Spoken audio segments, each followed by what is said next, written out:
টানা ভারী বর্ষণত বিপর্যস্ত হইপজি বন্দর নগরী চট্টগ্রাম। নগরের বিভিন্ন এলাকাত জলবদ্ধতার পাশাপাশি বিশাল আকারের গাছ ভাঙ্গি পরিবার ঘটনাও ঘটছে, যা জনজীবনত চরম দুর্ভোগ সৃষ্টি করছে।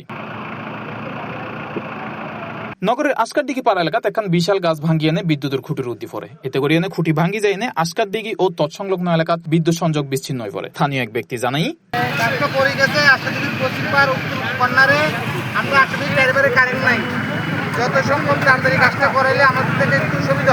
এই সড়ক দিয়ে প্রতিদিন শত শত মানুষ চলাচল করে, তবে গাছ বিদ্যুতের খুঁটির উদ্দি ফেললেও সৌভাগ্যক্রমে হন হতাহতর ঘটনা না ঘটে। এতে করে বড় ধরনের দুর্ঘটনা রক্ষা হবেই পথচারী অকল।